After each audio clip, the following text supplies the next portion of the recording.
sometimes called the Sermon on the Mount, which Jesus offers to a great multitude listening there. Hear the word of God. It's not in there. Okay, thank you, Matthew. Fortunately, I have a Bible.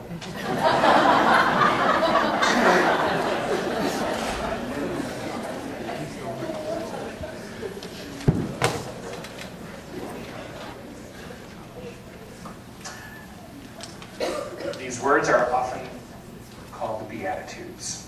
When Jesus saw the crowds, he went up the mountain, and after he sat down, his disciples came to him. Then he began to speak and taught them, saying, "Blessed are the poor in spirit, for theirs is the kingdom of heaven. Blessed are those who mourn, for they will be comforted. Blessed are the meek, for they will inherit the earth. Blessed are those who hunger and thirst for righteousness, for they will be filled. Blessed are the merciful, for they will receive mercy. Blessed are the pure in heart, for they shall see God. Blessed are the peacemakers, for they shall be called children of God. Blessed are those who are persecuted for righteousness' sake, for theirs is the kingdom of heaven.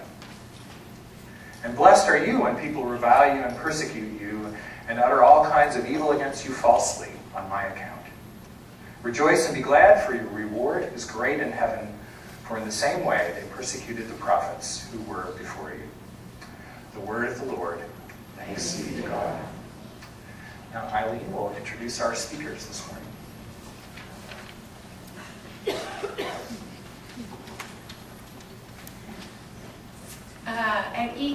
We do visit a mosque, a synagogue, and a Unitarian Universalist church as well. And at each of those locations, we have 4 speakers, one from each of our delegations. So there's always a Palestinian citizen of Israel, an American, and a Jewish Israeli. And we also have 4 speakers at our farewell banquet. So if you come to all of those places with us, at the end you will have heard 20 people, which is half of the kids who come here. This morning, we're going to have Zoey Serebriany, Mujahed Odeh, Ehab, Azzam, and Guga. And they will tell you more about themselves when they come up for their speech. Thanks.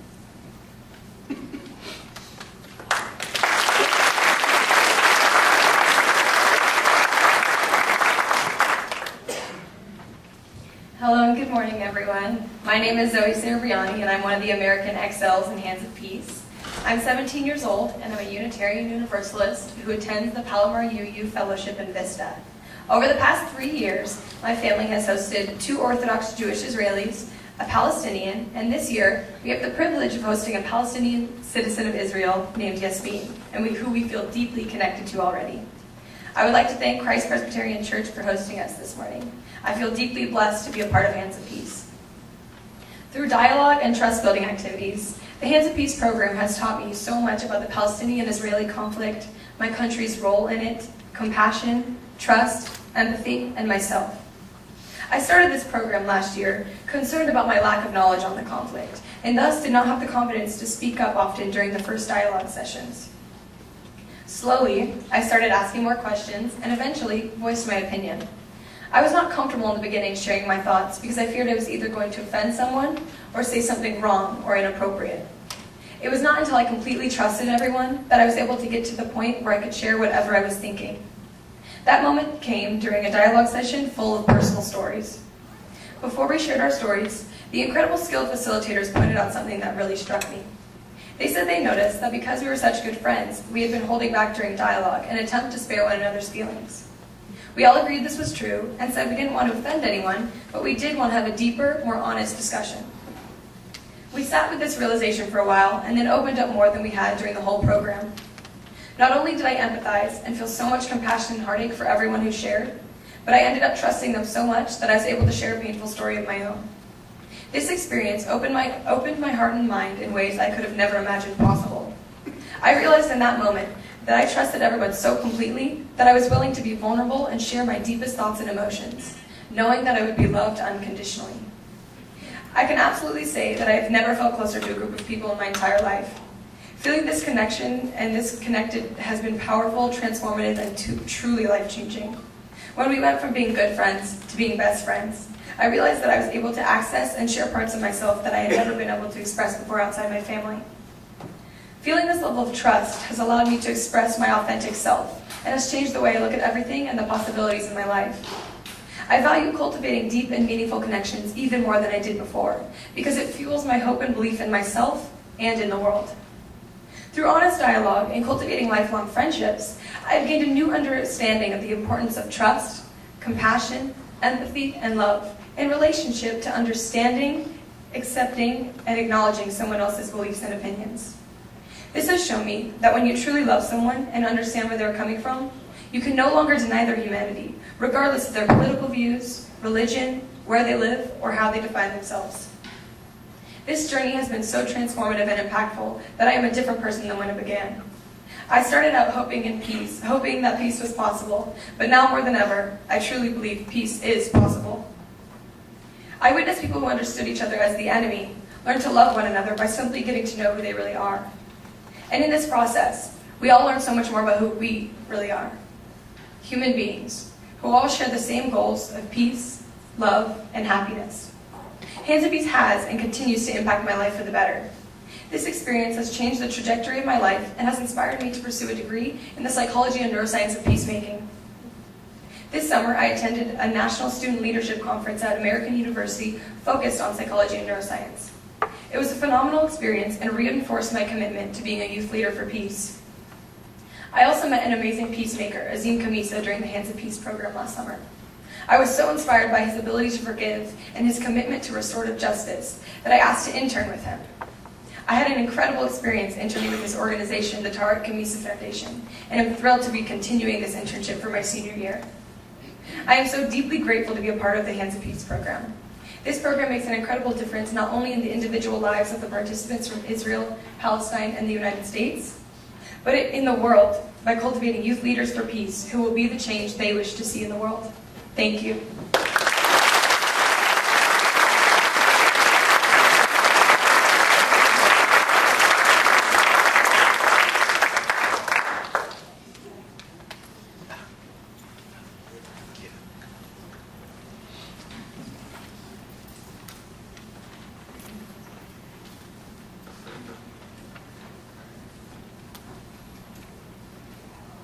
Good morning, ladies and gentlemen. My brothers and sisters, Glenn, Rocio, and my little brother Scott. It's an honor for me to stand here in front of you. My name is Mujahed, also known as Mojo. I'm Palestinian living in the West Bank. I participated last year in Chicago and this year as an XL in San Diego. I'm so proud to tell you that Hands of Peace has changed me and is still doing from deep inside of me. For me, Hands of Peace is more than an organization. Hands of Peace is a way of thinking and living. It teaches me how to act on my best behaviors and to use my mind and heart seeking for peace. One of the many things that I've learned in Hands of Peace is that all religions seek for peace. It made me realize that we are all human, having the same God and the same faith, and we can live together. I wanted to share some verses I've found that tells you what I'm trying to say. Verse 19, Al-Nahl from the Quran. Lo Allah enjoined justice and kindness, and giving to kinsfolk, and forbid lewdness and abomination, and weakness. He exhorteth you in order that you may take heed.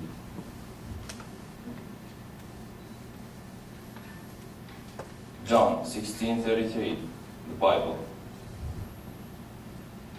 These things I have spoken to you, so that in me you have peace. In the world you have tribulation. But take courage, I have overcome the world. Proverbs 16:7, Torah. When man's ways please the Lord, he makes even his enemy to be at peace with him. In conclusion, I want to thank everybody who ever tried to make peace in the world and everybody who helped to build hope. Thanks to our great staff, especially Scott Selk, who brought Hands of Peace to San Diego. Thanks to our host family, to you, and finally, to my brother and sisters over. Thank you.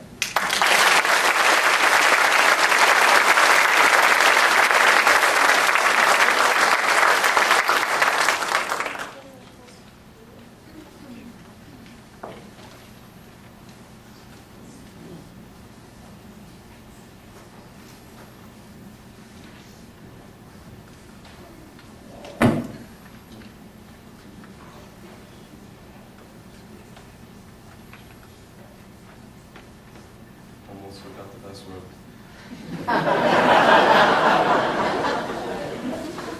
Good morning, everyone. Good morning. I would just like to thank the Presbyterian Church for having us today. We definitely appreciate it. My name is Azzam. I'm a Palestinian citizen of Israel. I live in a small village called Abilene, which is in northern Israel. I consider myself a cultural Christian. I want to talk about how visiting the United States for the second time and participating in the Hands of Peace taught me a lot of things about people's different opinions and beliefs. We, the participants of Hands of Peace, are all here for one reason, which is achieving understanding.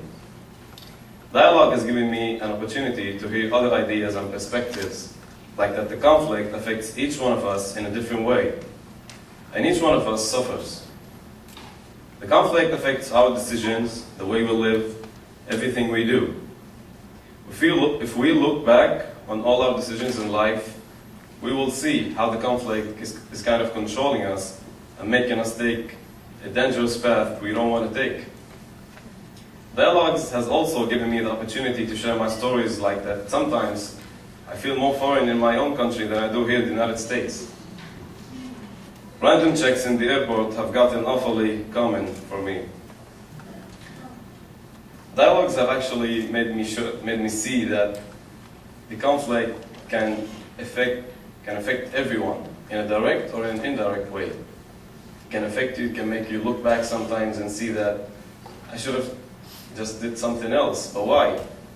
That was the only option. That's the difference between living in a conflict and living, normally. When you live in a conflict, you kind of know sometimes that it's the only option, but you have to take it. The Israeli and Palestinian participants in Hands of Peace stay with American host families during the 3 weeks here in the United States. This is my second year with the same host family, and it has been just as great as it was last year. And that has always been a key part of my experience. One of the things my host family and I often discuss is the need for change. We need to make a change, which is why Hands of Peace exists. Peace and coexistence must not keep on being dreams and illusions, but rather a right for each and every one of us, no matter who he is, or what religion he follows, or ethnicity he's born into. And that is exactly what we're aiming for in Hands of Peace. We are here today as a result of past generations' mistakes, and we don't want future generations to suffer from this conflict any longer. We don't want our children to blame us for not taking a step closer to peace. And ladies and gentlemen, Hands of Peace is that step we should take. Thank you all for your generosity and hosting us here today. Thank you.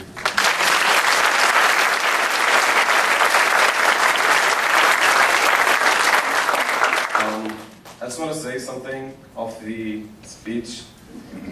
In my life, as a Palestinian citizen of Israel, I've been always trying to open doors, doors for coexistence, understanding, friendship, everything we all want. But most of the times, the doors were locked. I couldn't open them. So I chose to join the Hands of Peace and see each and every one of you I didn't know them in the beginning, but I found out that this was the best thing in my life. And I found out that the key can be achieved from these people sitting here, and also you guys just, hosting us and listening to us. And I found that key, which is love. So thank you.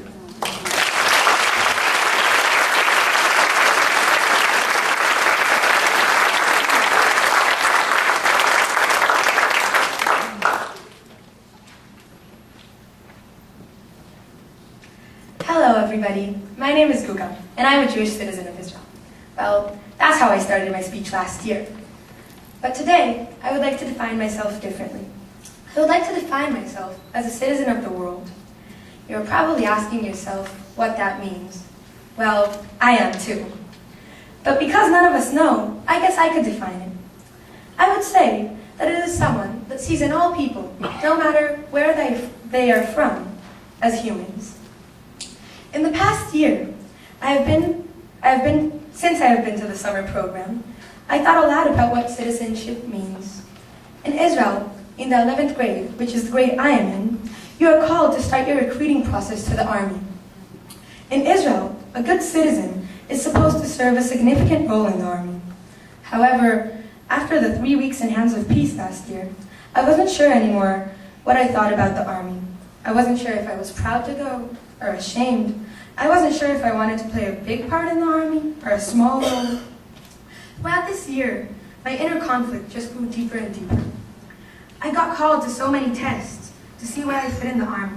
I was offered to be a pilot and also invited to serve in the intelligence corps.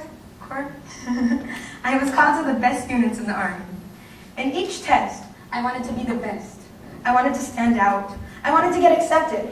And, well, I wanted to keep on going with the process. But between all of these tests, I went to Hands of Peace, and I met my Palestinian friends, and I went to protests against this whole situation. I didn't know how I could keep combining these contradicting actions. I felt torn between these two worlds. On the one hand, wanting to be a peacemaker, but on the other hand, wanting to be the next Chief of General Staff. In Israel, we call him the Ramatkal. This mixture of feelings came up not only through my procedure in the army, but also during history classes. In history classes, I was a disaster. I think I made my teacher go crazy. I listened to her telling the story of Israel's establishment. Of course, a significant part of the establishment were the wars and the victories. Then came the arguments. I tried to show her and the class another perspective of the exact same story. I told her, for example, that we can't say we won a war when there are so many losses from both sides. And when she talked about our independence war, I talked about the Nakba. But then, I would get to the test, and I would put everything aside and answer the test like every other Jewish kid in Israel. I would write everything that I argued with before, like it was true and correct, and like this was exactly the way things went. Another difficult day for me this year was the Memorial Day.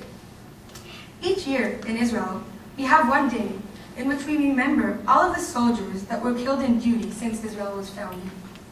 We have ceremonies that are devoted to those that have protected us and paid for their lives with their lives. This year, during the Memorial Day, I hesitated. I felt a need to remember not only the Jewish people that were killed, but also the Palestinians. So this year, after I went to the Jewish-Israeli ceremony in my school, I also went to an Israeli-Palestinian ceremony. And now, after that I have shared with you my inner dialogue that I passed throughout this year, I hope to go outside to the outer dialogue that I am having nowadays with my friends from Hands of Peace. In this dialogue, I would like to hear what others have to say. I would like to hear how they think we could combine between being a good citizen of your country, but also a citizen of the world. So thank you very much.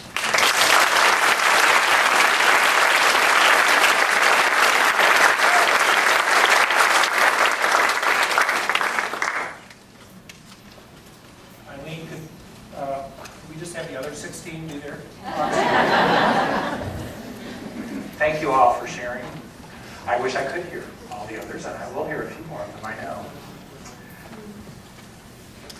I found some words of hope in a most unlikely source this week from the New York Times, a columnist who wrote, "I know well that when people speak of love and empathy and honor in the face of violence, it can feel like meeting hard power with soft power. Like there is an inherent weakness in an approach that leans so heavily on things so ephemeral and even cliched. But that is simply an illusion fostered by those of little faith. Anger and vengeance and violence are exceedingly easy to access and almost effortlessly unleashed. But the higher calling, the harder trial, is the belief in the ultimate moral justice and the inevitable victory of righteousness over wrong."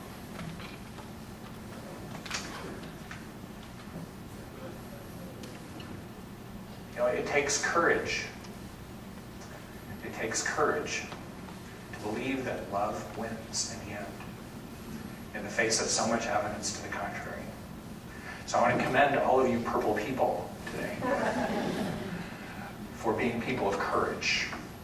And I want to call all of us to be people of courage for living in this dangerous and yet endlessly beautiful world. Thanks be to God. Amen. Let's worship God now with our gifts and with song, and we collect an offering now, and we do not expect purple people or their hosts to be part of that. But we still have bills to pay, so we're going to do it anyway. Oh, the Hands of Peace song first. Thank you very much. Purple people, come forward.